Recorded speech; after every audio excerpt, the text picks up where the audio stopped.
Hello and good day. Presenting Motivational and Inspirational Quotes by my favorite pastor in the world, Joel Osteen. Here are now 10 more quotes, 471 through 480. Let's get started with number 471. Some people have become so critical-minded that no matter what is done for them, it's not right. They never see the good their spouses are doing. They've forgotten the reasons they fell in love. It's because they're magnifying the wrong things. If you struggle in this area, make a list of the qualities you like about your spouse. Write down the good things your spouse does. He may not be a great communicator, but he's a hard worker. Write it down. She may have some weaknesses, but she's a great mother. She's smart. She's fun. Put that on your list and go over it every day. Start focusing on those good qualities. Your entire outlook is poisoned when you operate out of a critical spirit. You won't communicate properly. You won't want to do things together. It will affect in every area. Everyone has faults and habits that can get on your nerves. The key is to recognize what you are magnifying. You are magnifying the wrong thing when you let the critical spirit take over. That's when you'll start complaining that the wrong egg was fried. There are relationships today where two good people are married. They have great potential, but a critical spirit is driving them apart. When you are critical, you start nagging. You never take out the trash. You never talk to me. You're always late. People respond to praise more than they respond to criticism. The next time you want your husband to mow the lawn, instead of nagging, "Why don't you ever mow the lawn, you lazy thing?" say instead, "Did I ever tell you that when you mow the lawn you look really good out there? And when your muscles bulge out of your shirt and that sweat drips down your face you look so handsome and attractive?" You praise him like that, and he'll mow the lawn every day. People respond to praise. 472. God says he will pay you back double for the unfair things that have happened. That person who did you wrong and thought they were hurting you, the truth is, they were helping you. They qualified you for double. 473. In the Bible, God called Gideon a mighty man of fearless courage. Gideon looked around and said, "Who's he talking to? That's not me." God had an assignment for Gideon, something great for him to accomplish, but Gideon had not renewed his mind. He had these toxic thoughts. God saw him as strong, but Gideon saw himself as weak, defeated, not able to. God wanted him to lead the people of Israel and to defeat an opposing army, but Gideon said, "God, I can't do that. I'm the least one in my father's house. I come from the poorest family. I don't have the education, the skills, the courage." Notice how Gideon perceived himself compared to how God saw him. God said he was a mighty man of fearless courage. If God were to call your name today, he wouldn't say, "Hello, you weak worm of the dust. Hello, you failure. Hello, you oil sinner. How's my loser doing today?" God would say the same sort of thing to you that he said to Gideon. "Hello, Mary, you mighty woman of fearless courage."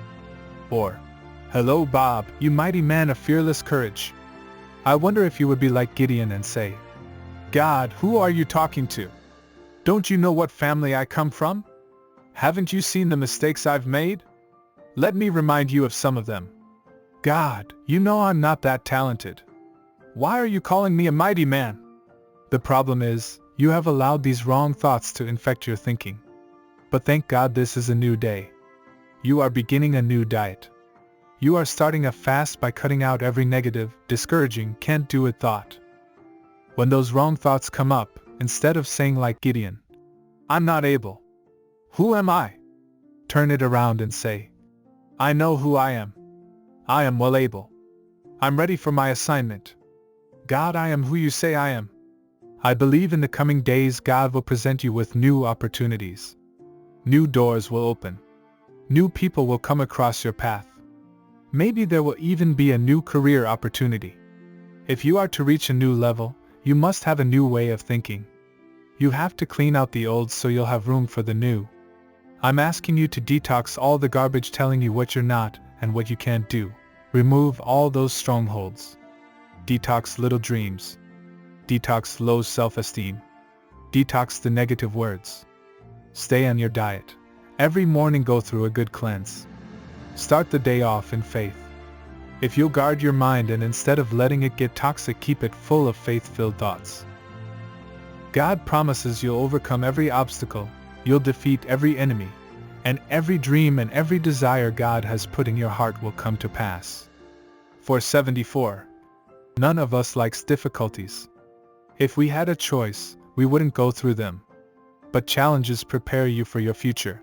475. I knew another good man whose wealth was estimated at more than $9 billion. He's in heaven now, but he made it big in the oil business after starting with nothing. He loved God and always helped others. Among many other things, he owned a big retreat center where people could come and get away for a weekend and be refreshed. One time a couple showed up at the retreat's front desk when the receptionist had stepped away. My friend the multi-billionaire just happened to be there. He was an older man, very friendly and humble. He checked in the couple, gave them their keys, then grabbed their suitcases and carried them to the room. He set them up, laid out their bags, and even brought ice for them. He was about to leave them when the lady pulled a $5 bill from her purse and gave him a tip. She thought he was the bellman. He just smiled and said, "Thank you, Lord, now I've got $9 billion and $5. I love the fact that he wasn't too important to serve. He didn't say, "Excuse me, I don't need a tip. I own it all. Do you know who I am?" It takes a big person to do something small. It takes humility to say, "I don't have to do this. It's not required of me. I could have somebody else do it. Nobody would fault me if I didn't, but I know in order to serve God, I need to serve other people." 476. We are responsible for helping and encouraging others, for guiding them further along. But we are not responsible for their choices. You cannot force a good attitude upon someone. If they want to live in the pits, unhappy, discouraged, and in self-pity, that's their choice. Do not allow them to drag you into the pit with them. If you spend all your time trying to encourage others, trying to make them do what's right, trying to keep them cheered up, they'll drain all the life and energy out of you. You cannot bloom if you spend all your time trying to keep others happy. That is not your responsibility. I learned long ago that not everyone wants to be happy. Some people want to live in the pits. They like the attention it brings them. Make the decision to say, "If you don't want to be happy, that's fine, but you can't keep me from being happy. If you want to live in the pits, that's your choice, but I'm not diving in there with you. If you want to be a weed, you can be a weed, but I'm a flower. I'm blooming. I'm choosing a good attitude. I'm smiling. I'm happy despite my circumstances." When you bloom in the midst of weeds, you sow a seed to inspire and challenge the people around you to come up higher, and that's a seed for God to take you higher. You may be in a negative environment right now. The people in your life may not be going places. They may lack goals, dreams, vision, enthusiasm. You may not see how you could ever rise above. It might be easy to just accept and settle where you are and think this is your destiny. Let me challenge you. This is not your destiny. You were made for more. God has incredible things planned for your future, but you have to do your part and bloom where you're planted. What does that mean? Develop your gifts and talents. Whatever you do, whatever your occupation is, do your best to be the best. Improve your skills. Read books. Take training courses. Go back to school if you need to.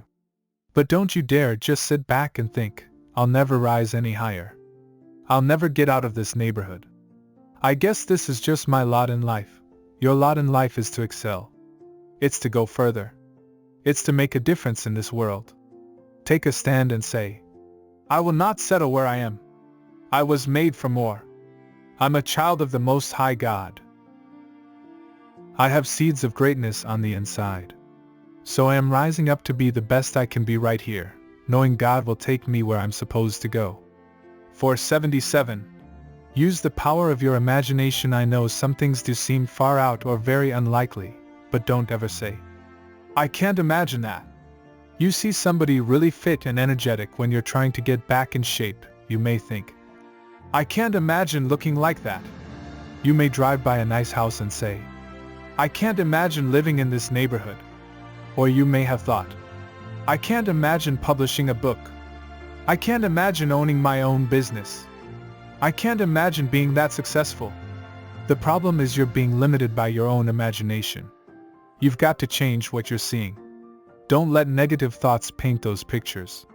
Use your imagination to see yourself accomplishing dreams, rising higher, overcoming obstacles, being healthy, strong, blessed, and prosperous. 478. Being offended, upset, and frustrated over what didn't work out will only keep you in mediocrity. It's time to drop it and move forward. You may be a product of your past, but you don't have to be a prisoner of your past. 479. Something like this. Father, I thank you that I have your favor. Your favor is opening doors of opportunity. Your favor is bringing success into my life. Your favor is causing people to want to help me. Then go out with confidence, expecting good things to happen, expecting doors to open for you that may not open for somebody else, knowing that you have an advantage. There's something special about you. You have the favor of God. 480. But for the grace of God, that could be me.